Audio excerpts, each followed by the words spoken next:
Doctor साहब, क्या बन रहा है? चीजें हमारे पास खरीदने के लिए कोई पैसे हैं नहीं। India announced Rs 200 crore, $25 million development aid for Afghanistan in budget 23-24। अच्छा, इसके ऊपर जो उनके सुहेल शाहीन है, तालिबान के स्पोक्स पर्सन, इंटरिम गवर्नमेंट जो है उनकी, उन्होंने इसको बड़ा वेलकम किया। पड़ोसियों के लिए क्या है? 2400 करोड़ वो भूटान पे इन्वेस्ट करेंगे, which is more than 10 times what they have allocated for Afghanistan. उसके बाद वो बांग्लादेश को भी पैसे देने वाले हैं, पाकिस्तान के लिए कुछ नहीं। उसके बाद नेपाल को काफी ज्यादा दे रहे हैं इस बार, 550 करोड़। फिर उसके बाद श्रीलंका को, और मालदीव, म्यांमार, मंगोलिया, पूरा अफ्रीकन कॉन्टिनेंट को। अहम खबर है, आईएमएफ के मुतालबात ने महंगाई का तूफान बर्पा कर दिया है। आप सब लोग इस नुकसान, इस दिवालियापन, इस खुलांचपन के जिम्मेदार हैं। हम तो 18 रुपीस किसी को नहीं दे सकते सर, तो $18 बिलियन हमारी जेब से कहां से बरामद होंगे? आप सब लोग जिम्मेदार हैं जो हालात आज हुए। मुल्क बर्बाद हो रहा था और आप नीरू की तरह बांसुरियां बजा रहे थे। तो क्या ये एक डिप्लोमेटिक विन कहा जा सकता है उस तरफ से, और यहाँ पर डिप्लोमेटिक फेलियर है इसका? और इसी के साथ ये भी कि इससे मुझे तो ऐसा भी लग रहा है कि अगर पाकिस्तान और इंडिया के ताल्लुकात बहुत अच्छे हों तो ये पैसा जो दूसरे कंट्रीज को मिला है पाकिस्तान की मदद के लिए भी दिया जा सकता है पाकिस्तान।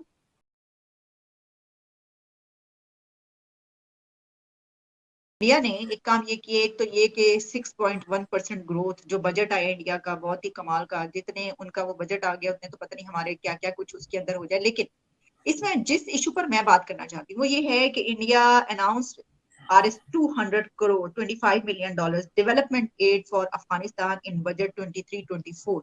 अच्छा, इसके ऊपर जो उनके सुहेल शाहीन है, तालिबान के स्पोक्स पर्सन, इंटरिम गवर्नमेंट जो है उनकी, उन्होंने इसको बड़ा वेलकम किया। उन्होंने कहा है कि जो बोथ कंट्रीज है उनके बीच टाइज जो हैं वो उससे बड़े स्ट्रांग होंगे और बड़े अच्छे ताल्लुकात इस पे बढ़ेंगे। मेरा आपसे सवाल ये होगा कि सर क्या सोच के जो है ये कदम उठाया गया? क्योंकि इसमें क्या पाकिस्तान की तरफ से अब ये फिर बात जो है उठाई जा सकती है कि देखें अफगानिस्तान में जो है वो हमारे खिलाफ काम हो रहा है, हालांकि वहां पर तो ये कंस्ट्रक्शन के लिए दिया गया है, लेकिन फिर भी क्या ऐसा कोई इशू रेज हो सकता है? देखिए, इंडिया चंद रोड्स बना रहा है, उनकी पार्लियामेंट भी इंडिया ने ही बनाई है। तो मैं देख रहा था budget, it is actually increase from last year 170 crore India ने एलोकेट किया था अफगानिस्तान को, और India has allocated 200 crore now this year for Afghanistan. It is a very interesting thing. एक तो एक आप डेवलपमेंटल एड दे रहे हैं अफगानिस्तान को, दूसरा तालिबान को रिकग्नाइज नहीं कर रहे हैं, तो किसको दे रहे हैं पैसे? So I have a feeling कि इंडिया से कि गवर्नमेंट कोई भी हो, हम ये जो प्रोजेक्ट्स कर रहे हैं इसको फिनिश करेंगे, and these are beneficial for Afghans, and it will also increase India's goodwill. तो बेसिकली वो without recognising the Taliban they are continuing to build goodwill in Afghanistan. ये ऐसे हथियार या टीटीपी या इनको उनको नहीं दे रहे हैं। आपको याद है जब अफगानिस्तान पहली बार जब काबुल पे कब्जा कर लिया था 2021 में, तो पाकिस्तान की मिलिट्री और आईएसआई वगैरह के जनरल्स वगैरह गए थे, याद है, विजिट करने। तो वहां पे इस तरह की India doesn't do this kind of things वहां पे ना। Most of it is building goodwill with Afghan. आपको पता है कई सालों तक अफगानिस्तान की क्रिकेट टीम दिल्ली में बेस्ड थी, दिल्ली में वो प्रैक्टिस करती थी क्रिकेट वगैरह। So India is trying to nurture Afghanistan and is trying to play the role of big brother. मैं देख रहा था बजट में, काफी इंटरेस्टिंग बजट है। मैं आपको बताता हूँ उसमें किन किन कंट्रीज को पैसे दे रहे हैं। सबसे ज्यादा पैसे जो दे रहे हैं वो भूटान को दे रहे हैं, which I found very surprising. 2400 billion dollar, यानी 250 मिलियन डॉलर के करीब, 2400 करोड़ वो भूटान पे इन्वेस्ट करेंगे, which is more than 10 times what they have allocated for Afghanistan. उसके बाद वो बांग्लादेश को भी पैसे देने वाले हैं, कुछ 200 करोड़ के करीब। और फिर उसके बाद नेपाल को काफी ज्यादा दे रहे हैं इस बार, 550 करोड़।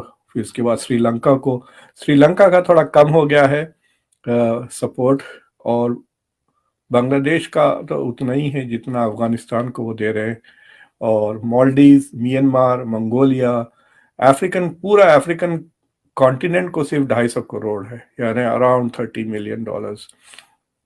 सो जितनी जो बातें की हैं वॉइस ऑफ ग्लोबल साउथ वगैरह, उससे मुझे नज़र नहीं आ रहा है। मैं वो बजट का वो हिस्से का स्क्रीनशॉट आपको भिजा दूंगा, you can insert it so people can see कि किन किन कंट्रीज को वो दिए हैं। जी। But there is a but India has done अपना डेफिसिट उन्होंने कट किया है मेरे ख्याल से कुछ 6.5% से टू 5.9 इस बार, so the deficit is lesser this year than last year. और जो एक्सपर्ट्स बात कर रहे हैं देख के कह रहे हैं this is design to attract more foreign investment. तो इंडिया की जो रैंकिंग है to ease of doing business बोल के एक कैटेगरी होती है, कितना आसान है इंडिया में बिजनेस करना। चंद साल पहले 180 था, बहुत मुश्किल था इंडिया में बिजनेस अच्छा, करना। उसके बाद फिर हमने देखा कि इस वक्त जो है खास तौर पर इस बजट आने के बाद तो ऐसा महसूस होता है, और काफी दिनों से ऐसे ही कहा जा रहा है कि इंडिया वहां से ज्यादा करीब है अब, और वहां पे डेवलपमेंट के लिए काम भी हो रहा है, जबकि पाकिस्तान के ऊपर वहां से हमले हो रहे हैं। तो क्या ये एक डिप्लोमेटिक विन कहा जा सकता है उस तरफ से, और यहाँ पर डिप्लोमेटिक फेलियर है इसका?